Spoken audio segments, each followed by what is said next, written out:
The scent of freshly baked bread wafted through the crisp Montana air as Olivia Mitchell clutched her worn leather satchel against her chest, heart pounding beneath her threadbare traveling dress. The sign on the weathered post read "Cook Wanted," in bold, slightly crooked letters, her last hope after a grueling 2-day journey from Helena. The year was 1885, and at 23, with nothing but her mother's recipes and desperate determination, Olivia had nowhere else to turn. The Triple R Ranch sprawled before her, the main house and bunkhouses forming a protective square around a central yard where cowboys tended to horses and equipment. The Montana Territory was still wild in these parts, with statehood still 4 years away. Olivia took a deep breath and straightened her spine. She might be penniless after her father's death left nothing but debts, but she had her dignity. "Can I help you, madam?" A deep voice startled her from behind. Olivia turned to find herself looking up into the weathered face of a tall man with sun-bronzed skin.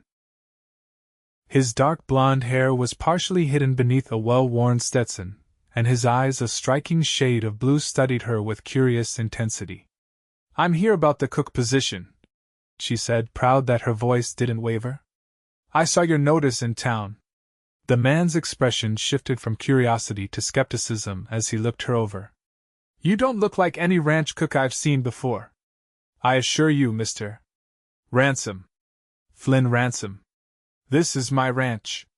Mr. Ransom, I can cook better than any ranch hand you've had before. My father owned a bakery in Helena until his passing last month." Flynn Ransom's expression softened slightly at the mention of her loss, but his voice remained firm. "A bakery in town is different from feeding 15 hungry cowboys 3 meals a day, Mississippi. Mitchell. Olivia Mitchell." She squared her shoulders. "And I'm fully aware of the difference. I've been feeding lumber workers who came through our bakery for years. I know how working men eat." Flynn crossed his arms, considering her for a long moment. She was clearly educated, probably from a decent family, and entirely out of place at a cattle ranch 40 miles from the nearest town. But there was a determined set to her jaw that gave him pause. "We've had 3 cooks quit in the past 6 months," he finally said. "The men are surviving on beans and whatever they can manage themselves. It's bad for morale." "I won't quit," Olivia promised. She didn't add that she had nowhere else to go. Flynn rubbed his stubbled jaw. "Can you start today? The kitchen's over there."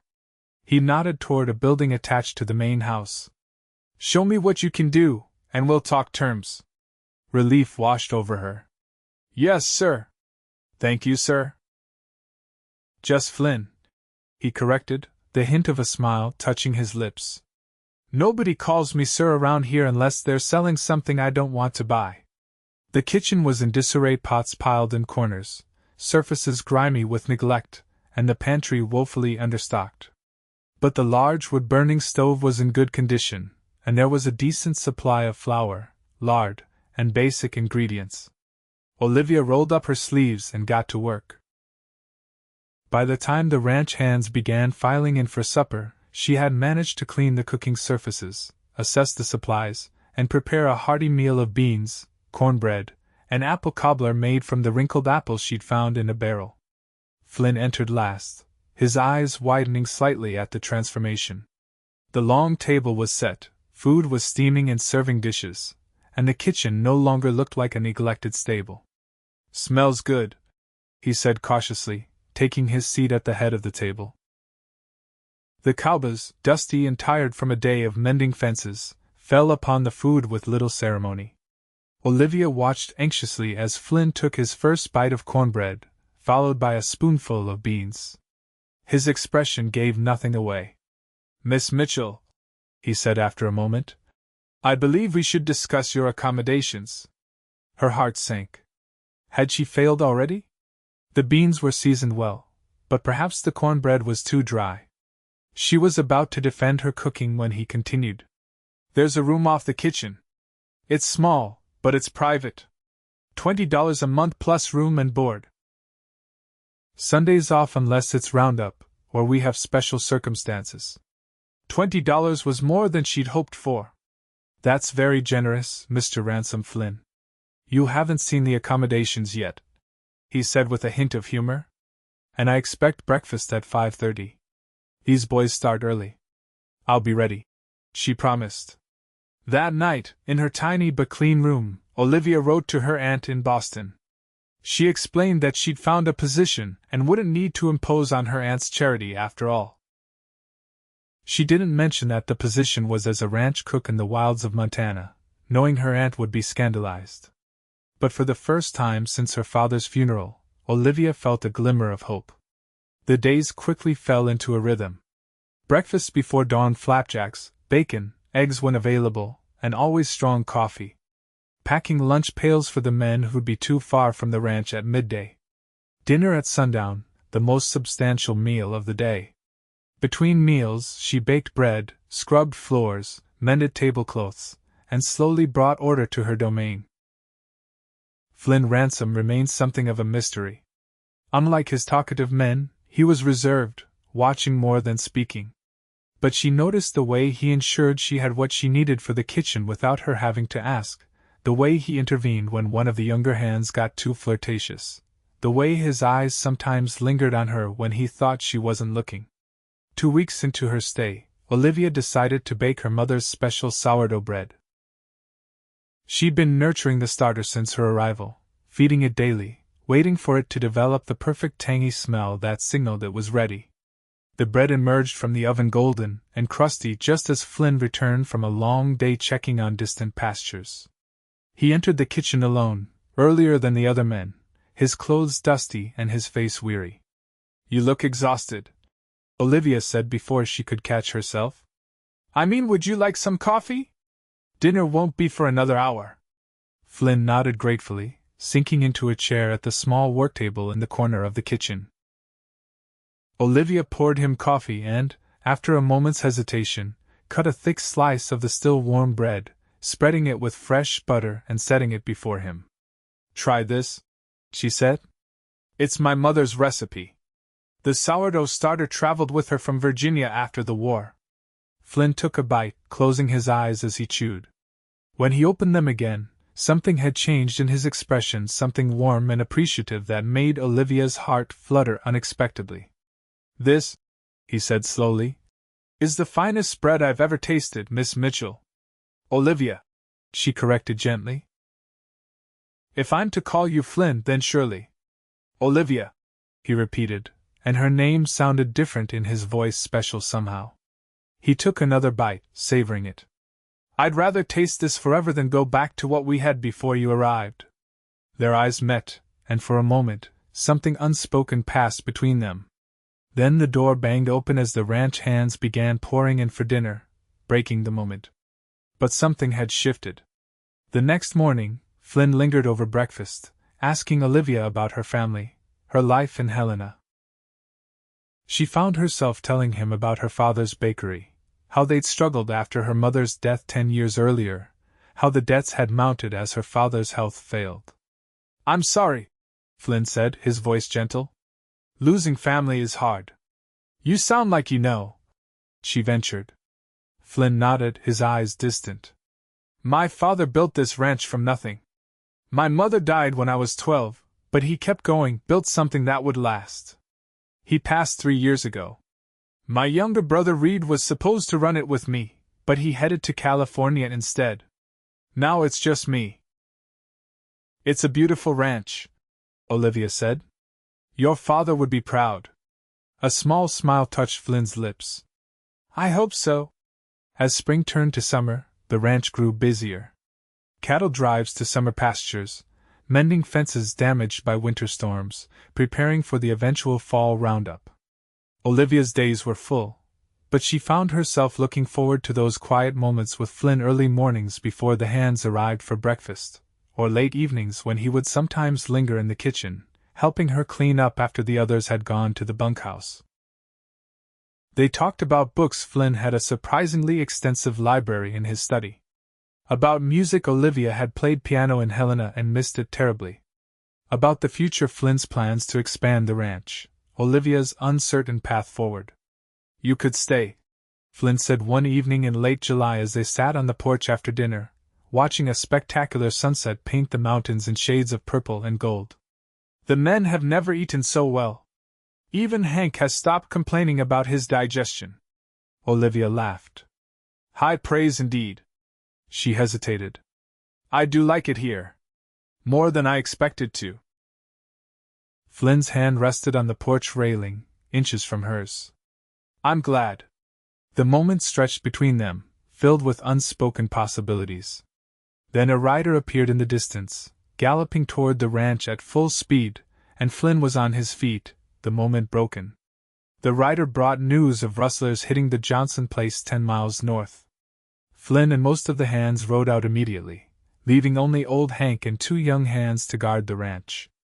They were gone for 3 days.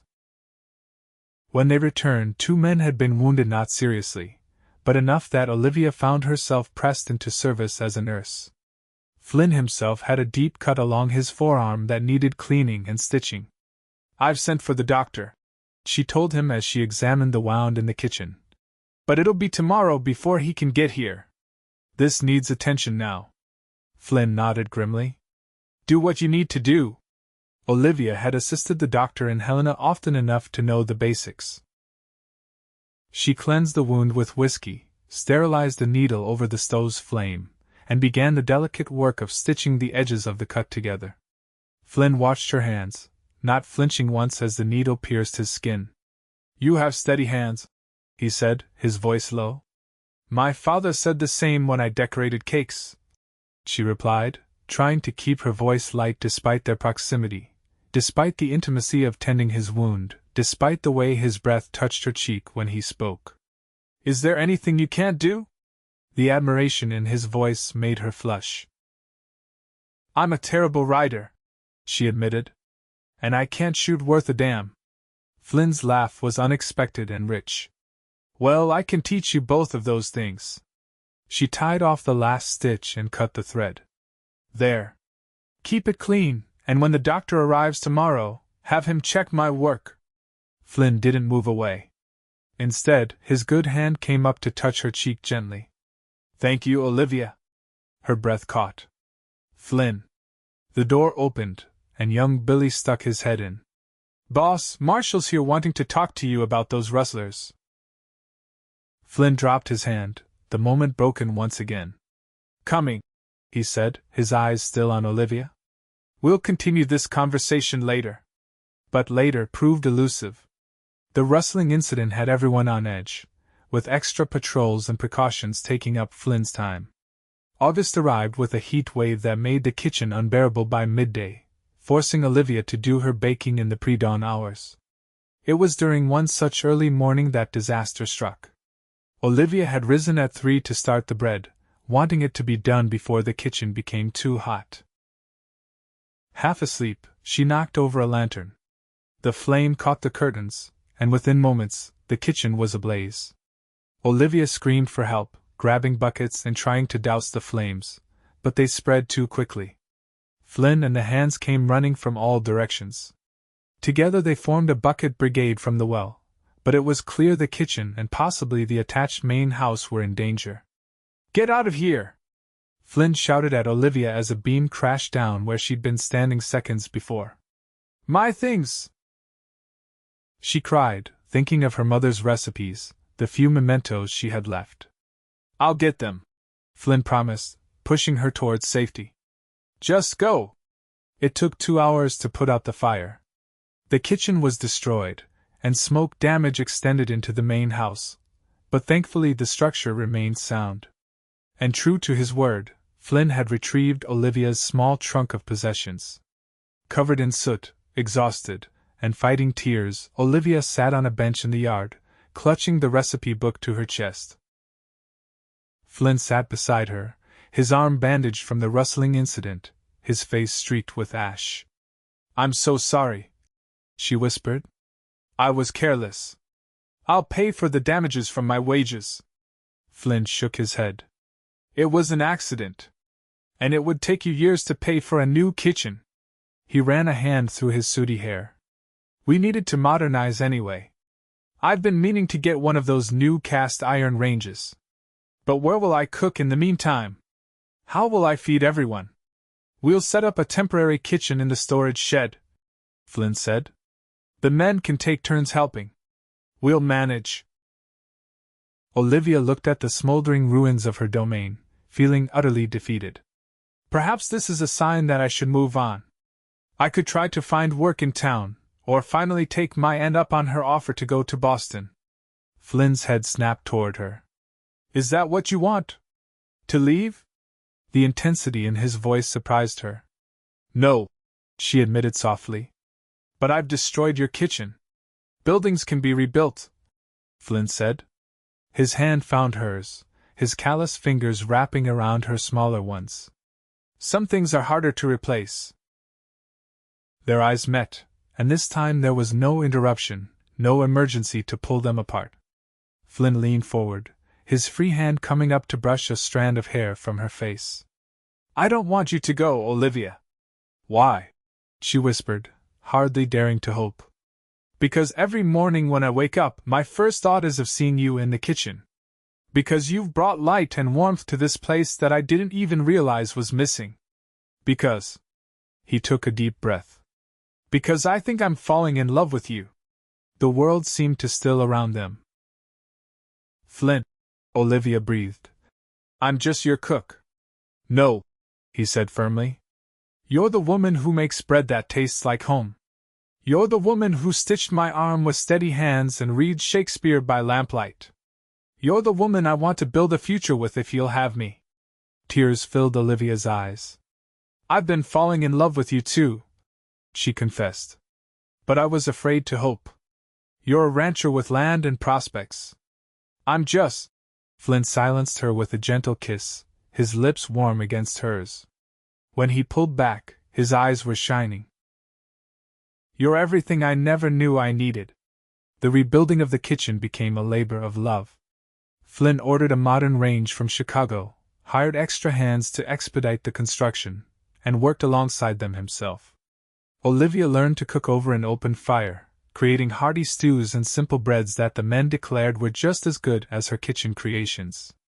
In the evenings, she and Flynn would walk along the creek that ran behind the ranch, talking about their childhoods, their dreams, their future. He taught her to ride as promised, patient with her nervousness, his hand steady at her waist as she learned to balance in the saddle. My mother would have loved you, Flynn told her one evening as they watched the sunset from horseback. She always said this place needed a woman's touch. What about your brother? Olivia asked. Will he mind if we? She trailed off, still shy about naming what was growing between them. Flynn smiled. Reed will be happy for us. He never wanted the ranch life anyway. Last letter I got, he was working for the railroad and courting a banker's daughter in Sacramento. September brought cooler weather and the completion of the new kitchen. It was larger and brighter than before, with a magnificent cast iron range, spacious work tables, and windows that caught the morning light. Flynn had added a special touch, a small parlor adjacent to the kitchen with a second-hand piano he'd purchased from a family moving back east. It's not the finest instrument, he apologized as Olivia ran her fingers reverently over the keys. But the tuner in town says it's sound. It's perfect, she whispered, sitting down to play a simple melody, her fingers remembering the motions despite the months away from a keyboard. Flynn watched her, mesmerized. Will you play for me every evening? If you wish, she said, smiling up at him.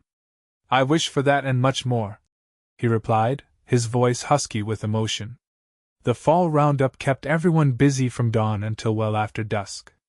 Olivia rose even earlier than usual to ensure the men had hearty breakfasts and packed lunches. The temporary kitchen was dismantled, and she gloried in her new domain, christening it with loaves of her mother's sourdough bread. When the last of the cattle had been counted, branded, and either sent to market or settled into winter pastures, Flynn announced the celebration. The ranch hands were given an extra day off and funds to enjoy themselves in town. But he asked Olivia to stay behind. I have something special planned, he told her mysteriously. That evening, he led her to the dining room, which had been transformed. The large table had been replaced by a smaller one set for two, with candles providing golden illumination. Flynn had clearly bathed and shaved, wearing clean clothes she'd never seen before. "What's all this?" she asked, breathless at the sight. "I thought it was time I cooked for you for a change," he said, pulling out her chair. The meal was simple roast beef, potatoes, and carrots, but prepared with obvious care. For dessert, he brought out an apple pie that made Olivia laugh in delight. "You baked?" Flynn grinned sheepishly. "Mrs. Johnson from the neighboring ranch helped." "I wanted to make something special." After dessert, Flynn reached across the table to take her hand. "Olivia, these past months have been the happiest of my life." "Mine too," she said softly. "When you first arrived looking for work, I thought you were too refined for ranch life. Too delicate." He smiled. "I've never been so glad to be wrong. You're stronger than anyone I know." He rose from his chair and, to Olivia's astonishment, dropped to one knee beside her. From his pocket, he withdrew a small velvet box. "I had this sent from Denver," he said, opening it to reveal a simple gold band with a small, perfect diamond. "Olivia Mitchell, would you do me the honor of becoming my wife? I promise to cherish you every day, to build a life worthy of your grace and strength, to love you until my last breath." Tears spilled down Olivia's cheeks. "Yes," she whispered. "Yes, Flynn Ransom, I will marry you." He slid the ring onto her finger, then rose to kiss her, a kiss full of promise and passion and future. They were married on the first Sunday of October, with the mountains ablaze in autumn colors. The ceremony was held on the ranch, with a judge riding out from town to officiate. Mrs. Johnson and the wives from neighboring ranches helped prepare a feast, insisting that Olivia shouldn't cook for her own wedding. Flynn's brother Reed surprised them by arriving 2 days before the ceremony, bringing with him his fiancée, a lovely, practical woman named Clara, who immediately bonded with Olivia over their shared experiences of loving Ransom men. "They're stubborn as mules," Clara whispered during the reception, "but worth every gray hair they give us." Olivia laughed, watching as Flynn and Reed clapped each other on the back, years of distance forgotten in their shared joy. "Absolutely worth it." The ranch hands had pooled their money to buy the couple a wedding gift, a beautiful handcrafted sign for the kitchen that read, "Mrs. Ransom's Domain." Olivia hung it proudly above the door. Winter came early that year, with the first snow falling just 3 weeks after the wedding. The ranch settled into its cold weather routine, mending tack, repairing equipment, caring for the cattle close to home, and long evenings gathered around the fire. Flynn and Olivia established their own routines as well. Mornings began with coffee shared in the quiet kitchen before the hands arrived for breakfast. Evenings ended with Olivia playing the piano while Flynn listened, often with a book in hand, but his eyes more frequently on his wife than on the pages. And always, there was bread, Olivia's sourdough, fragrant and tangy, a constant in their changing lives. "I meant what I said that first day," Flynn told her on a snowy evening as they sat before the fire, her head resting against his shoulder. "I'd rather taste your bread forever than anything else in this world." Olivia smiled up at him. "Even better than Mrs. Johnson's apple pie?" "Even better than that," he assured her, kissing her forehead. "Though don't tell her I said so. Your secret is safe with me," she promised. "As all our secrets will be." Flynn's arm tightened around her. "No secrets between us, though." "That's my vow." "No secrets," Olivia agreed. "Just truth and bread and love. That's all we need," Flynn said softly. As winter deepened, Olivia discovered she was expecting their first child. The news filled Flynn with a mixture of joy and protective concern that amused and touched her in equal measure. "I'm not ill," she reminded him when he tried to take over kitchen duties. "Women have been having babies since the beginning of time." "Not my wife," he countered. "Not with my child." They compromised. Olivia continued her duties but accepted help from a young woman from town who came to assist with the heavier work. Flynn expanded his library to include books on childbirth and infant care, reading them with the same intensity he brought to ranch ledgers. Spring arrived with renewal across the land, new calves in the pastures, fresh growth in the kitchen garden Olivia had established, and the quickening of their child beneath her heart. Flynn would rest his hand on her growing belly in the evenings, marveling at the movements within. "What shall we name him?" he asked one night as they lay in bed, his hand making slow circles over her rounded abdomen. "Him? Are you so certain it's a boy?" Flynn grinned. "Ransom men have a tradition of producing sons. My father was one of 4 brothers. I have 3 male cousins." "Well, traditions are made to be broken," Olivia teased. "But if it is a boy, perhaps we could name him after your father?" Flynn's expression softened. "Daniel. I'd like that." He kissed her gently. "And if it's a girl?" "Rose," Olivia said without hesitation. "After my mother." "Daniel or Rose Ransom," Flynn murmured. "Either way, the luckiest child in Montana Territory." Their daughter Rose Olivia Ransom arrived on a perfect June morning, with sunshine streaming through the bedroom windows and meadowlarks singing in the fields. She had Flynn's blue eyes and a dusting of dark hair that promised to be as rich as her mother's chestnut locks. Flynn, who had paced the hallway through the night during Olivia's labor, held his daughter with trembling hands, all written across his face. "She's perfect," he whispered. "Just like her mother." As summer turned to fall and fall to winter, the rhythm of ranch life adjusted to include their daughter. Rose grew sturdy and strong, with her father's adventurous spirit and her mother's gentle laugh. Flynn built a cradle that could be moved from kitchen to parlor, ensuring that Rose could always be near Olivia as she worked. The following spring, Flynn expanded the ranch house, adding rooms for the family they both hoped would continue to grow. Olivia's kitchen remained the heart of the home, where bread was always rising, meals were prepared with love, and family gathered at day's end.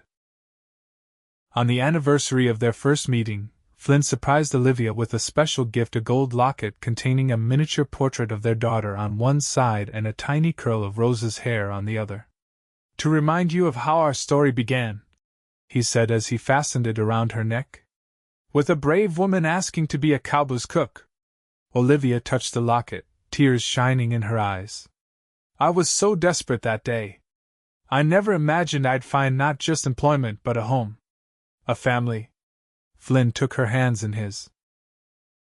"When I tasted your bread and said I'd rather taste it forever, I didn't realize I was proposing." Olivia laughed. "Is that what that was? And here I thought it was just a compliment on my baking." "It was everything," Flynn said, drawing her close. "A compliment, a promise, a beginning." Outside, the Montana spring unfurled across the mountains and plains. Inside, bread rose in the kitchen, filling the house with the scent of home. And between them, their love continued to grow, as steady and true as the sourdough starter that had brought them together, nurtured daily, shared generously, and cherished always.